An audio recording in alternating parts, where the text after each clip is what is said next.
Log entry, the ketch Scarlet Queen, Philip Carney, master. Position, 123 degrees west, 38 degrees 17 minutes north. Gyro compass course, 327. Wind fresh, sky fair. Remarks, proceeding from Jinsen, Korea to Tientsin, China with dead man aboard. Reason for death, the Lily in the Chimolpo bar.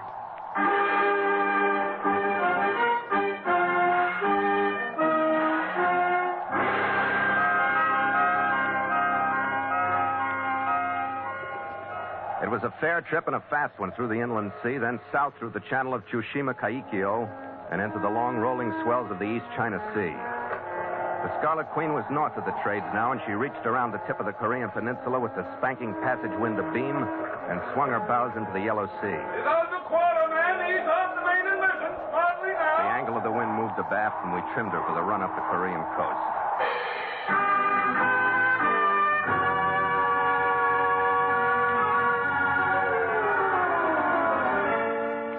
The next day, we docked in Jinsen Harbor.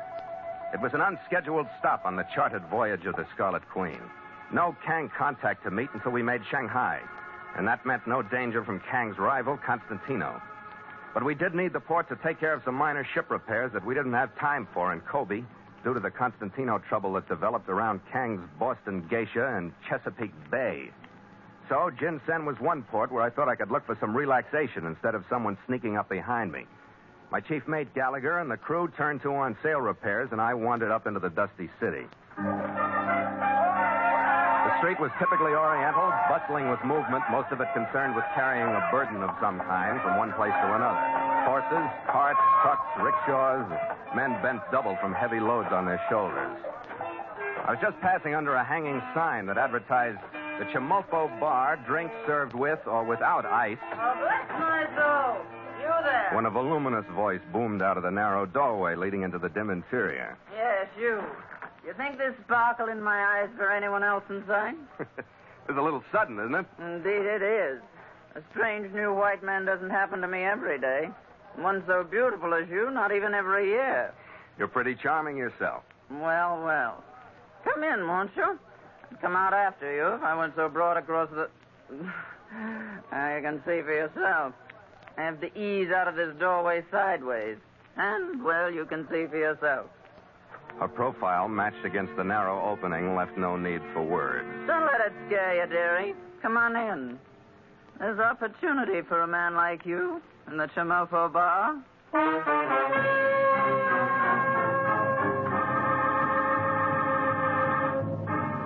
And so Mutual continues The Voyage of the Scarlet Queen, written by Gil Dowd and Bob Tolman, and starring Elliott Lewis.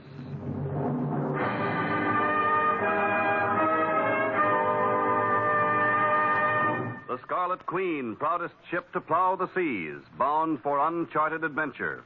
Every week a complete entry in the log, and every week a league further in the strange Voyage of the Scarlet Queen.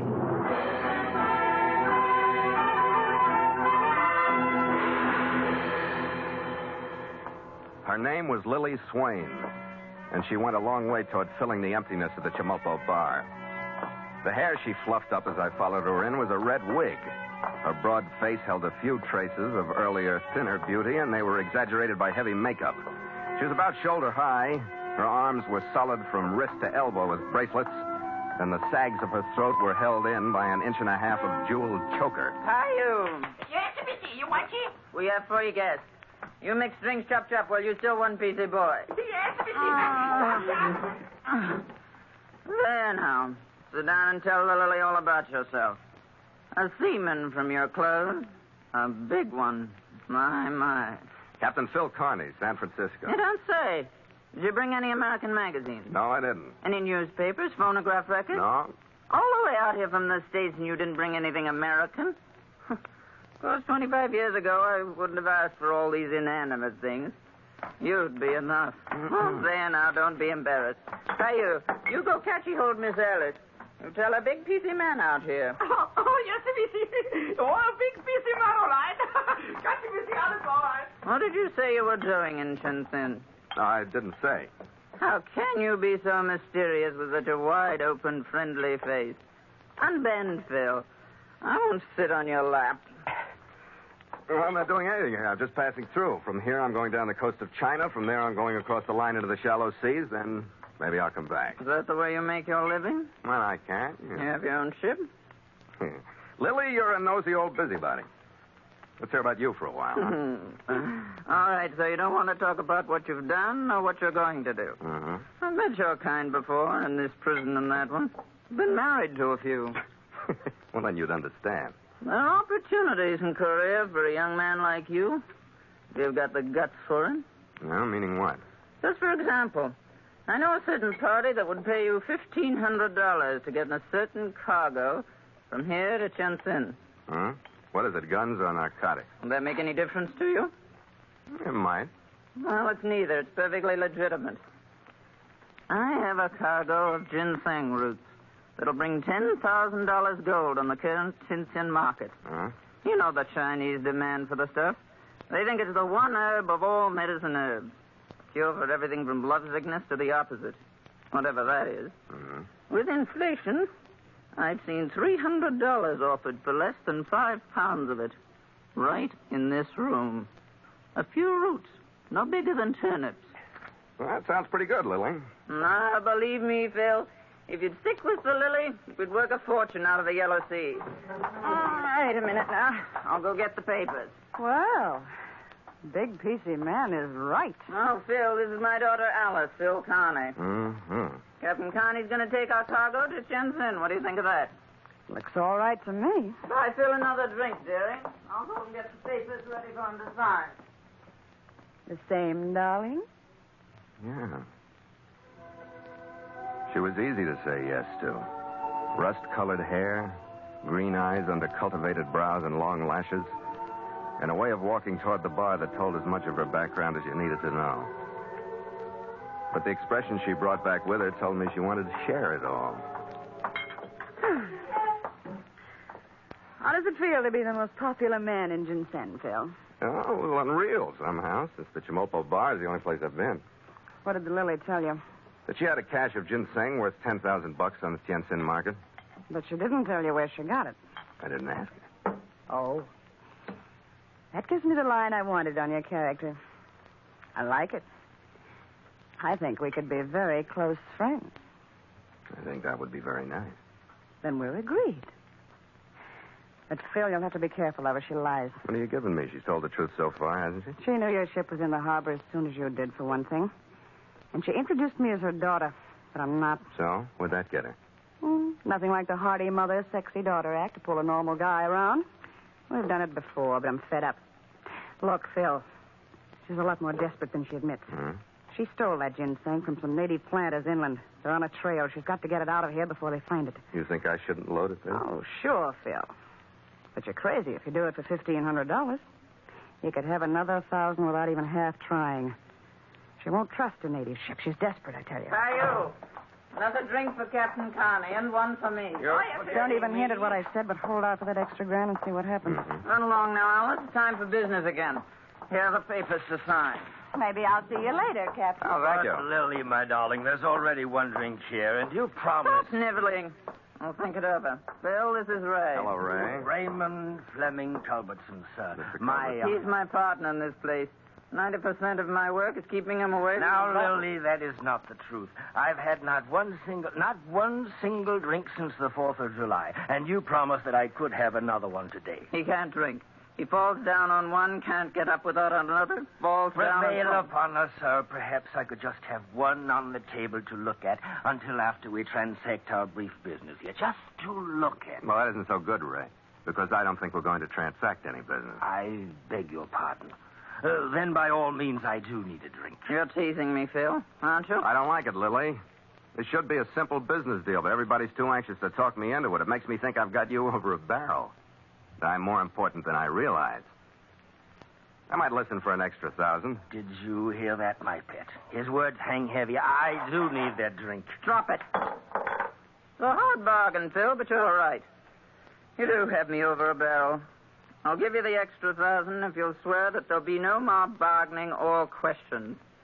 Come on now, be a good boy. You be a good girl with agreement signed by both of us, and there'll be only one more thing. I just want to see the cargo to be sure it's ginseng. Ah, Phil. I'd even be satisfied if you were 25 years older. What a team we'd make. Come on. I'll show you the stuff.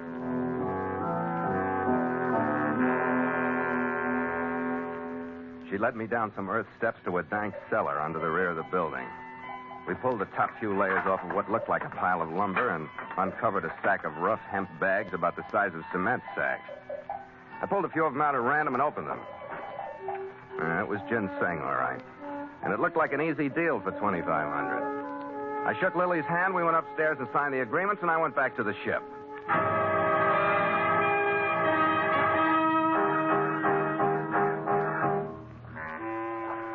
About 3 hours after dark, a crew of natives arrived with the cargo and started coming aboard. An hour later, we were making last-minute preparations for leaving. Gallagher was below digging out some charts, and I was on the deck watching two crewmen make ready to hoist the gangway aboard when I heard the footsteps coming down the pier.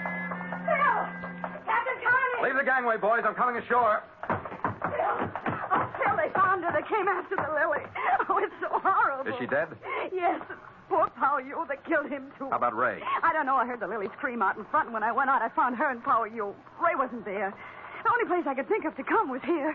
What are you going to do? With the hottest cargo in Jinsen aboard, I'd like to dump it and leave. Well, you don't mean it. They'll kill me, too. What's up, Skipper? Who's the ram? Trouble. This is Alice. I'm sending her aboard. Break out enough rifles to arm the crew and stand by. I got to go up into town for a little while.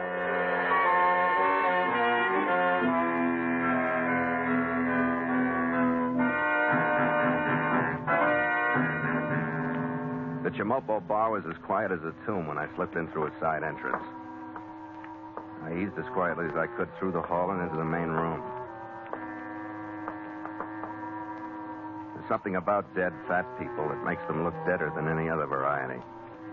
Lily Swain slumped at a table with her red wig cocked over one ear, her bracelet-heavy arms hanging stiffly down at her side. Pao Yu was spilled across the teakwood bar as if he'd been coming over to save her when a bullet stopped him. I started back towards the living quarters, gingerly giving the rooms a once-over. In the third one, I found him, sprawled on a rumpled canvas cot. He wasn't dead, but the bottle on the floor beside him was. I scooped him up, threw him across my shoulder, and headed back toward the ship.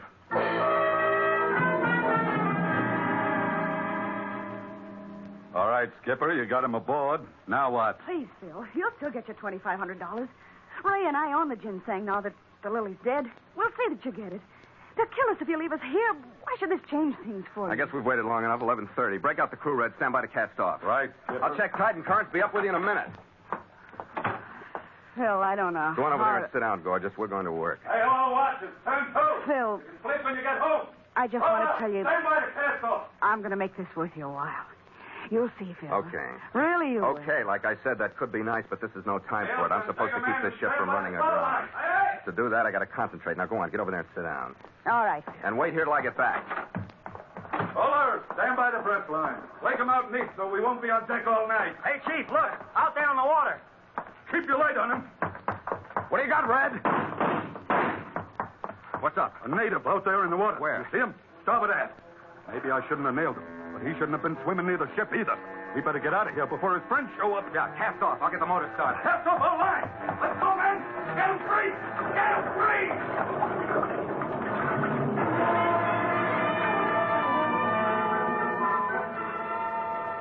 We crept away from the pier and went out into the cold blackness of the Jinsen harbor with only the binnacle light glowing dully near the wheel.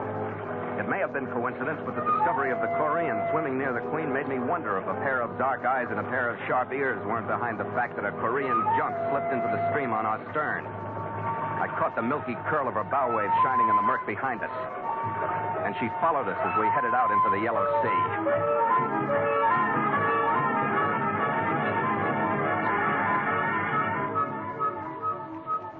I hope you don't mind if I make myself at home in your cabin. No, you're quite becoming to the place. A woman's touch does it good once in a while. You sound like we're far enough away from land for you to relax. The closest is about 100 fathoms. Straight down. Oh, just before we left.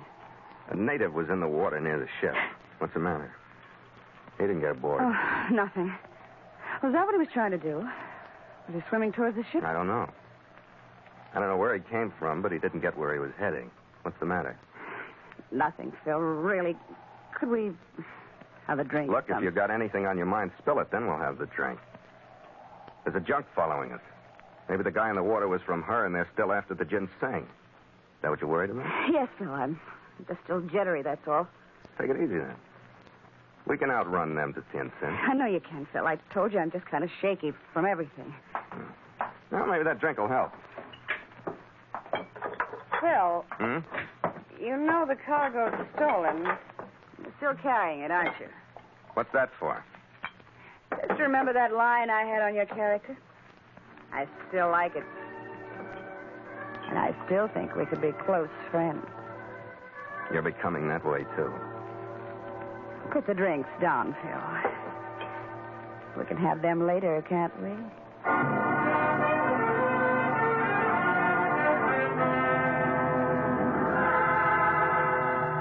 It's a tough, close reach from Jinsen to Tientsin, and I spent most of my time at the wheel while we struggled along close hauled, with the wind a little better than 4 points off our starboard bow on the direct course. It was a hard leg for crew and ship. Letting her off at intervals, then up again on a new tack, we'd covered our estimated distance by mid-afternoon the next day. We were bearing in on the peninsula of Shantung, some 200 miles northeast of Jinsen. The wind had shifted closer to our beams. We were easing off onto a more pleasant reach. Get down your beam, men. Ease off the main and piston. Smartly now. I swung the wheel to left, giving her a strong weather helm to meet the new drive of the wind. I felt the break in the tension of the wheel, then it spun uselessly. Watch it, Skip. Up your main boom. She's jamming. Shorten sail. Shorten sail. Furl everything, Gallagher. Bring him in. I got no helm. Furl all sails.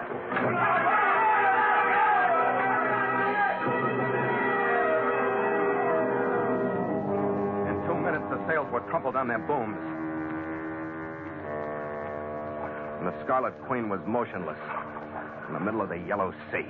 What the devil happened, Skipper? The rudder's gone. I didn't have hold of anything at the wheel. What kind of a scow did I sign on? She picks the Yellow Sea to break up. Save it, Red. She didn't break up by herself. Yeah. I didn't shoot that native quick enough, did I? That's what I'm thinking. The Queen's rudder wouldn't have gone without some help from a saw blade or something. Yeah, and I guess taking on a hot cargo didn't help much, huh? No. To say nothing of that. Rudder, you can peck 'em. Cargoes and days. All right, drop it, Red. Start thinking about that junk that follows us out. That fits, too. Phil, what happened? What is the meaning of this delay? We've paid our passage, haven't we? Haven't Turn the we? men to rigging a jury rudder of some kind, Red. We'll make it Jinsen under power. Captain Carney, you accept a certain amount of responsibility when you accept the responsibility. Yeah. To say nothing of trouble. Come on in the cabin. Captain Carney, I demand to know how I came aboard this ship in the first place. Oh, Ray, keep quiet, will you? It's only a demand. I have a right to that. I should have left you there, but I carried you aboard from the Chimolpo bar. Left me there, indeed. Where do you think you'd Ray, be? he's drunk, Phil. Don't listen to him. He's out of his head. But Alice, like this. my But, dear. Ray, get out of here. But Alice. Get out on deck and get some air. Alice, my dear, considering Get out. everything. Come on, Alice, get out.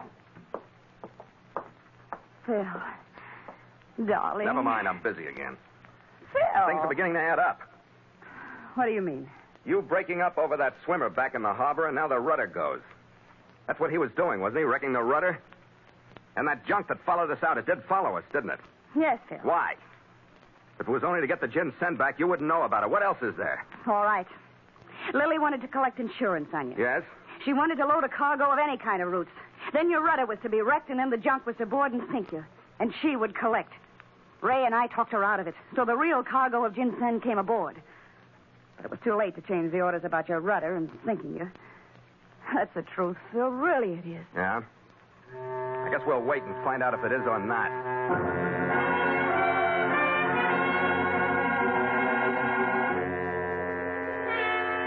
I didn't know how much of a story to take, but with the Queen wallowing like a crippled duck in the middle of the Yellow Sea, I couldn't find anything else to believe.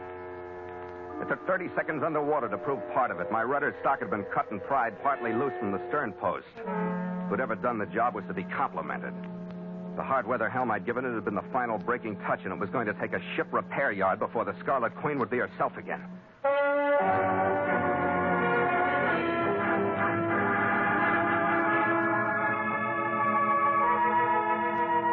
rest of her story turned into fact later that afternoon when the ugly high-stern junk hove into sight in the west and bore down on us from starboard. I sent Alice and Ray into the cabin, broke out the rifles, and stationed the crew along the port side under what cover the main house offered them. Then, with Gallagher covering me with a 30-30, I stood up. I waited while she made her turn into the wind, coasted to a stop about 20 feet away. A native with a rifle slung across his shoulder stood at her rail. You need help. Throw me line. We come aboard. Shove off, Charlie. He's moving in on us, Skipper. Yeah. You need help. We come aboard. Get underway. You're not coming aboard. I got a bead on him, Skipper. Let me have him. It's just a question of who opens fire first. We come aboard. All right. There it comes. All right, Red, take it. Choked the orders and slumped out of sight. I dropped prone into the cockpit beside Gallagher and stayed there, pecking at every dark head that popped into sight. Then the opening flurry of shots stopped. Neither of the ships offering any targets. But their plans were working out. Ours weren't. The current was pushing the junk slowly closer to us, and they were saving everything for a frenzied rush to board us when she touched our side. We had to move somewhere to keep them away. I headed toward the motor controls near the wheel. I raised a spurt of shots from them, and a few slugs exploded slivers of wood around my head as I dropped to my belly again and pushed the starter with my hand. They figured out my move. Some dark crewmen jumped to meet us. Two of them dropped under our fire, but the others got the slatted sails trimmed, and the junk moved slowly forward. But even crippled, the Scarlet Queen could beat that maneuver. I slammed the control into full reverse, and we wallowed away in the opposite direction. We would have to come about in a complete circle to make our side again. And Gallagher and the crew were dropping every helmsman that climbed to her high stern to man their tiller. And the water distance between us slowly widened until she was out of range.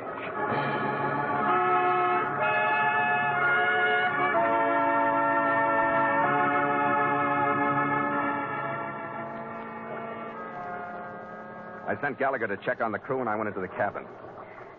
Phil. Oh, Phil. Oh, wait a minute. What's the matter with Ray? He's dead. I told him to stay far. Yeah, never mind. I'll finish the story. So he got to his feet, went to the porthole, and stayed there until a stray shot nailed him. Yeah, I told him. Yeah, now I'll tell you the truth. Phil, what do you mean? What do you want to tell me? I don't know what you mean. Quit trying to be clever because you aren't. You're just rotten. Show me a bullet hole in the screen in that port he's lying under. We could do that with a pencil, couldn't we? Yeah, move him over under the other one. A slug came through there. You're awfully slow, gorgeous. Phil, it would look all right on the record, wouldn't it?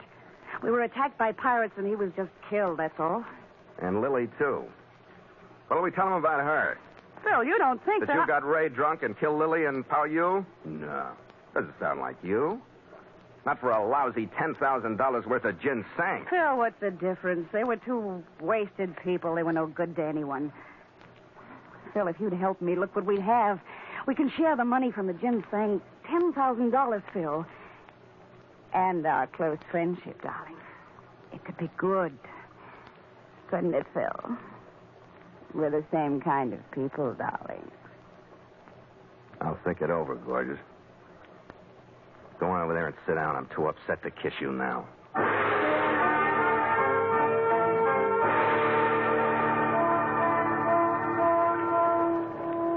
In an hour, the Korean stranger had disappeared over the horizon.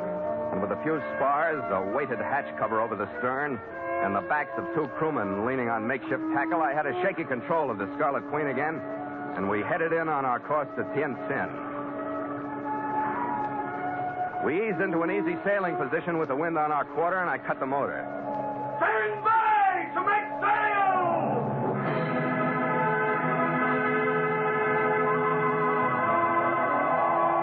We couldn't stand the pull of the mainsail with our jury rudder, so the men jumped to the mizzen halyards. With starboard sheet! Make sail!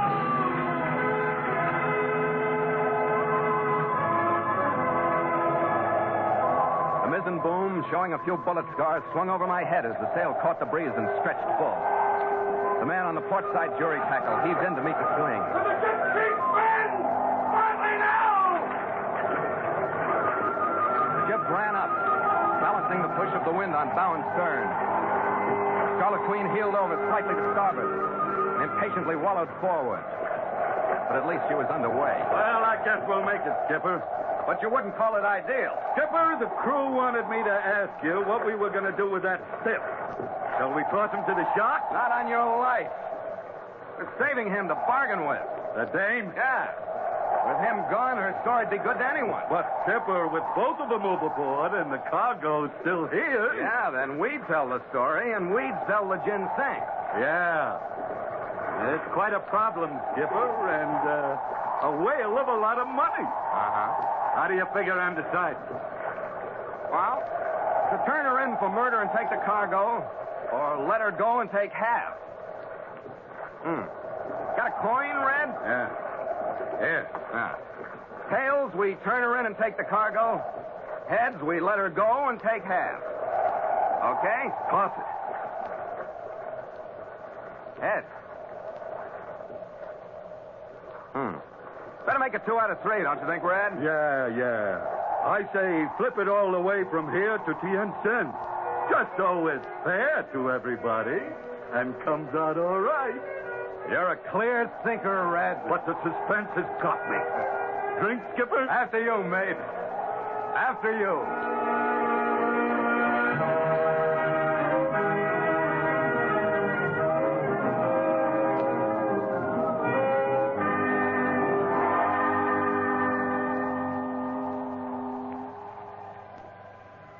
Log entry, catch Scarlet Queen. 5:30 p.m. Miles traveled, 6,873. Wind brisk, sky fair. Sea smooth with gentle roll. Ship secure for night. Signed, Philip Carney, Master.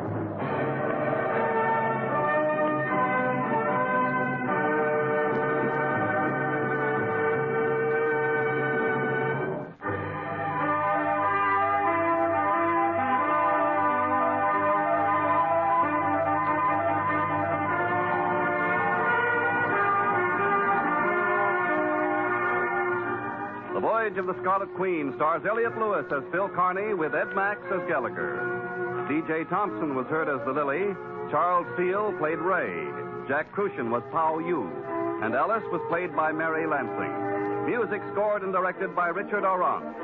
The Scarlet Queen, a Command Radio production directed by James Burton, is written by Gil Dowd and Bob Tallman. Charles Arlington speaking.